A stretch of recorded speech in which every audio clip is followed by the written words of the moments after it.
What's up, everybody? After I had shown, my collection, my movie collection and whatnot, I had quite a few requests to take a closer look at some of the box sets, which is fantastic. Thank you for those requests. And I finally finished up with the first one. This is the Freaks and Geeks Complete Series set. And this is the Yearbook Edition from Shout Factory. There is just a regular, DVD version, and that one is fantastic. But this one has, obviously, it's in the yearbook form, and it also contains 2 bonus discs. So let's get started. Now, as you can see, we are recording on the luxurious bath towel. It doesn't get any finer than that. And if you hear me turning pages, that's because I've taken extensive notes on the series, because this is just an amazing set. Probably, especially for a series that lasted one season. I mean, there were, I believe, 18 total episodes, 3 of which unaired. For Shout Factory to put out such a great set is really quite a feat, and probably the most complete one I've seen. As you can tell, it has the William McKinley High School logo. Let's take a peek. Oh, here, I'll show you the outside. So the Norsemen, that's what they were called, 1980 through 81. The series takes place during that time. And you know what if you've never seen Freaks and Geeks, it's basically about 2 groups of kids in high school. You have the group of, quote unquote, the freaks, who, when I was in school, you'd call them the stoners. And then you have the group of the geeks, and that's pretty self-explanatory. And it just kind of focuses on what's going on with them and their lives while in high school. And then you've also got some home life. What I loved the most about this show is just the heart. There was so much heart in this show. You could relate to at least one of the characters. It's not like, and I'm not dissing on like a 90210 or shows like that, but because, I won't lie, I watched 90210 back in the day, but you could never relate to any of those characters. In Freaks and Geeks, it made sense. You related. And also what I appreciated is it was supposed to take place in 1980, but you never got the sense while watching the show, like, oh, geez, really, did they really have to throw out a Rubik's Cube reference so blatantly? It was never like that. You just felt like you were in that time period. Just fantastic. So let's take a look inside. I mean, look at this. All the care that was put into this. They made it look like a real yearbook. And it's signed by different characters on the show. You've got Gordon Crisp, you've got Harris, Mr. Rosso. It's just fantastic. Now, the signatures that you see here, I went to the San Diego Comic-Con back in 2004, and they had a panel there. The creator, Paul Feig, was there, and then some of the cast members were there. There was John Francis Daly, who was here, and he's a grown man now. I think he was on Bones for a little while, and he's going to be on another show on Fox, I believe. Martin Starr, he was there. You had Sam Levine, Natasha Melnick, who played Cindy Sanders, and her character turned out to be a real cunt in the end, but let's see. Well, I'll show you a picture of her later. And then Steve Banos, who played Mr. Kaczewski, he was there as well, and he signed it. So that's what all those signatures are. And that was a great panel, by the way. That was loads of fun to see those guys, then meet them afterwards and get their signatures on here. At first, I believe when I picked this up, this yearbook edition was $100, $110, but now I went on to eBay not too long ago, and I think you can pick them up now for like $60, $50, $60, and I still think that's a fair deal considering everything you get in this set. You've got a lot of behind the scenes photos. This is a nice little kind of hello and thank you from Paul Feig, who created the show. Judd Apatow, kind of a Q&A with him and a lot more behind the scenes pictures. Jake Kasdan, who directed a lot of the episodes, he writes a little something in there. Something from Mr. Rosso, who played a guidance counselor in the show. Just a lot of cool things, and just really in yearbook form.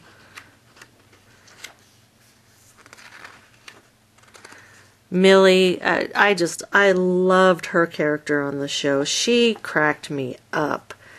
And I forget, what's the actress's name who played Millie? I gotta look it up because she was fantastic.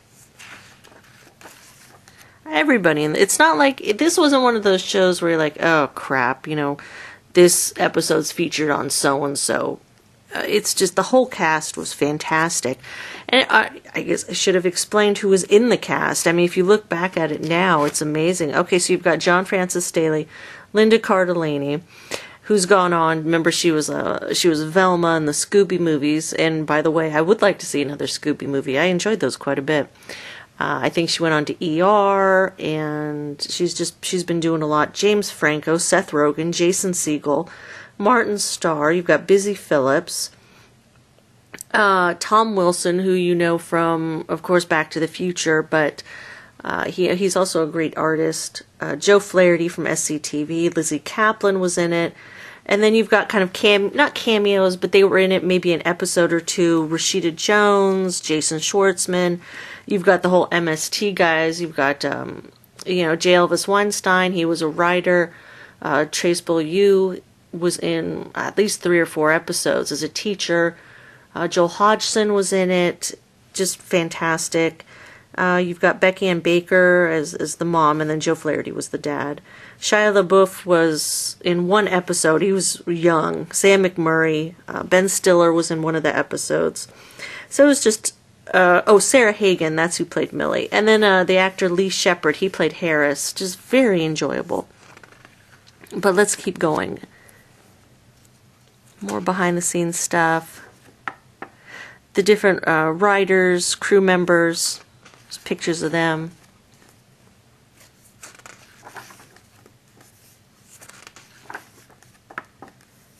I think these are fans. I'm not quite sure how they got into the yearbook, but I'm sure it was through the website. Stroker, who was he played the long-haired guy. He was always kind of in the background in different episodes. He wrote up a little something. And then this guy, Humphreys, he was in a few episodes, and he wrote up a little something.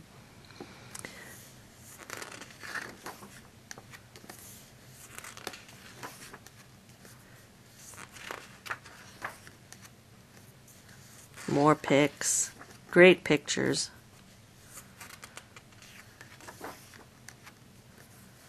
This was the last day of shooting. There's a whole write-up by Judd Apatow. It was in the LA Times in 2000. Just kind of a look back on his experience with the show.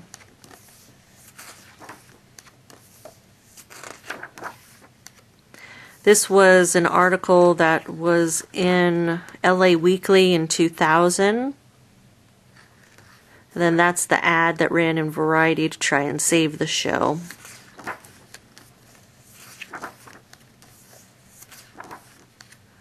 And then here you've got all the main actors.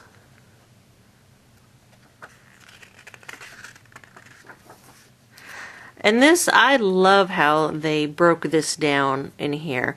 It talks about all of the discs and all of the episodes. So they give you the production number. You've got the shooting date. Let me see, maybe you can't see that. So production number, the shoot date, the NBC air date, and then the writer, the director, the guest stars, the co-stars. You've got little kind of fun facts about the episode. And then the music, which was featured in each episode. and what commentaries were on those specific episodes. Now, I gotta tell you, major kudos to the creators of this show for really pushing to get the original music, to continue to keep it in the show, because the music is, I think, very important to the show. If you just kind of replaced it with, Muzak or just kind of whatever they could get for cheap, I think it would have hurt the shows to a certain degree. So I'm so pleased that they were able to keep the original music in there, because you've got some huge names. You've got Van Halen, you've got, Styx and Joan Jett and Kiss and Journey, The Who, Queen. So, these are major, groups that they were able to keep in the show. Almost each episode has 2 commentaries. Usually at least one of them has Judd Apatow and Paul Feig, the creator. And then the second one, it just depends. We'll go through here. This one has, for the first episode, the pilot episode, you've got Judd Apatow, Paul Feig, and Jake Kasdan, the director. The second commentary, which I thought would be kind of boring, wasn't. It's the fans, and then you've got Sam Levine in there as well, and I thought that was going to be a boring commentary, but it was actually really good. You've got, here's Beers and Weirs, same thing, they kind of break everything down for you, all of the music which was included in the show. And in this commentary, another one, you've got, just kind of, let's make it known, usually the first commentary has like Judd Apatow and Paul Feig. And then the second one is kind of a wild card. So this one, you had the parents of the geeks on the show. So you had John Francis Daly's father, you had Sarah Hagen's mother, who played Millie, and then Martin Starr's mother. And once again, another one I thought would be boring, and it was entertaining. They keep it entertaining. So here, Tricks and Treats. And then the bonus features for the first disc, you've got deleted scenes or alternate takes of all the episodes, and then you've got an optional commentary with Judd Apatow, Martin Starr, and John Francis Daly. You've also got the auditions for Linda Cardellini and Jason Segel, behind the scenes, and then a couple promos to round it out. And then they also let you know which episodes were unaired. Now, the unaired episodes, that's for... Oh, here I am talking. You can't even see what I'm talking about. Hold on, I'll put it down. It's unaired right there. The unaired episodes did get aired on Fox Family back in... what year was it? I think I wrote it down here. I believe in 2000. They were able to finally show those episodes, and then obviously they make the appearance here on the complete series set. The second commentary for Kim Kelly Is My Friend involves the executives for DreamWorks, NBC, and then Judd Apatow, and that was fascinating. It talked about, just kind of how the show came to be, how it was, just the whole lifespan of the show, why it was taken off the air. Very interesting stuff. Now, this commentary was probably my least favorite for Tests and Breasts. It was Mr. Fredericks, and then Mr. Kauchevsky, and Mr. Rosso in character. So you've got like Tom Wilson, Steve Banos, and Dave Gruber in character doing a commentary. That was a bit much for me. I gotta be honest, I don't think I listened to that whole thing, because it got to be too much. And then you've got Paul Feig, and then the director for the second commentary. For I'm With the Band, you had the production team do a commentary. That was very interesting. And then kind of the same thing for disc 2 as far as special features go. You've got the deleted scenes, you've got auditions with John Daly, Sam Levine, and Martin Starr, and then a short, a short behind the scenes.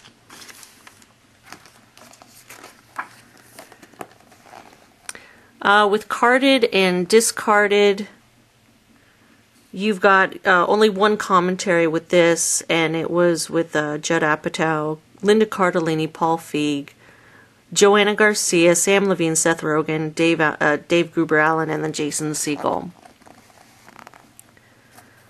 And then only one commentary for Girlfriends and Boyfriends.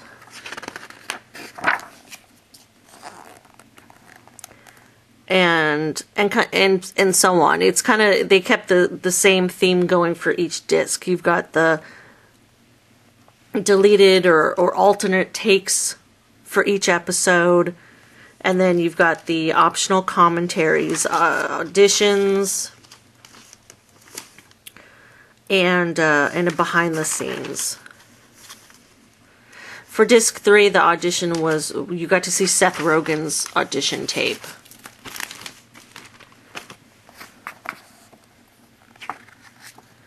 Now this commentary on disc 4 with Joe Flaherty and Becky Ann Baker was really good. And oh, speaking of Joe Flaherty, in the Halloween episode, which one was it? Tricks and Treats, episode 102. You can kind of tell right here in the picture. But his vampire character from SCTV kind of makes a cameo, which was fun.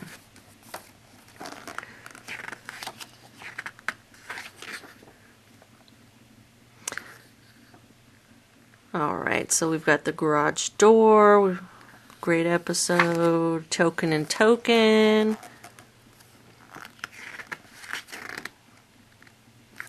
Dead Dogs and Gym Teachers, another unaired episode.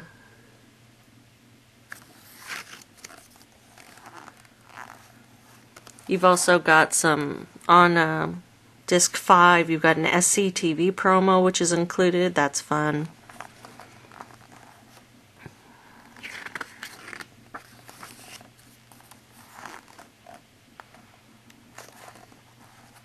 And then the last episode was Discos and Dragons.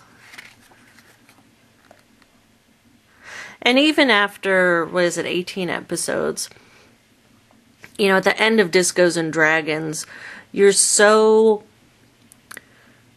You love these characters so much. You're so kind of involved with what's going on with them. At the very end of this episode, it is kind of tearful. I mean, it excuse me.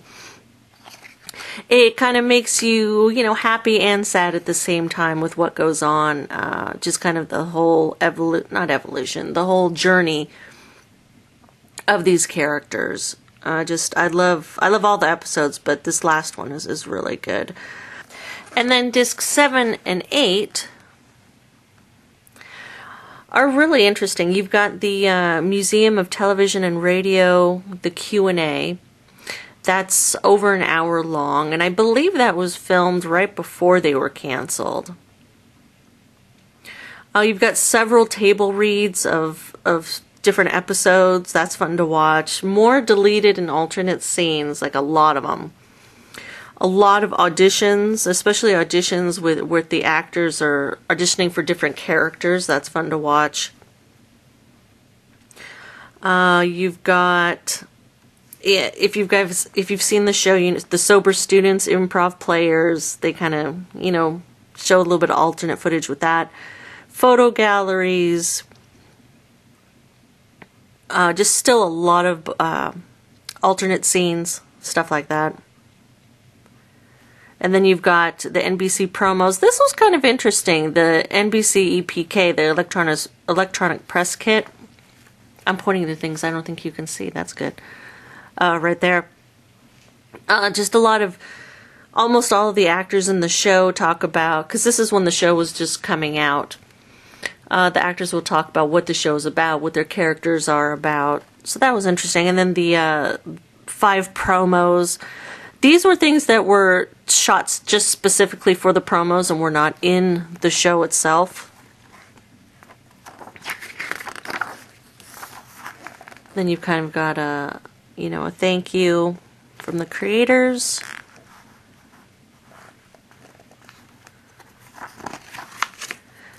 And poor Goliath. And this is cool here. I love the packaging.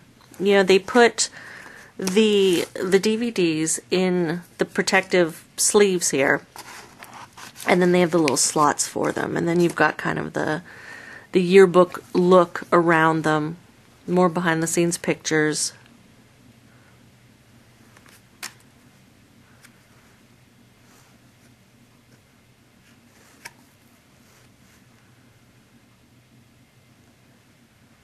And there we go. That is it. That is the complete series of Freaks and Geeks, the Yearbook Edition. Like I mentioned, if you've never seen it, you know what? At least give it a try. You know, rent it. However you need to see it, give it a try. I really recommend just picking up the complete series, because it's one of those shows where you'll go through the entire series at least once or twice a year, because it's just that good. And it's not the type of show where you had to grow up during that time to appreciate it. Now, let's see, it took place in '80, so I would have been 9 then. So I was still in elementary school when this was supposed to take place, but it still made sense to me because I understood the references. You know, if you're younger, if you're a teenager right now, you can still, the concepts are still the same. You can go back and watch this show and still appreciate it and understand it. Just great characters, and they just kind of, sometimes they did off the wall stuff, but it was so fantastic. So definitely give it a try. I think you will really love it. And for fans of the show, if you don't have this version, I really recommend picking it up. Shout Factory did a fantastic job with it. So that's about it. Up next, for a closer look, I'm going to do the Bonnie and Clyde, the box set. So hopefully I'll have that up in about a week or so. So take care, everybody.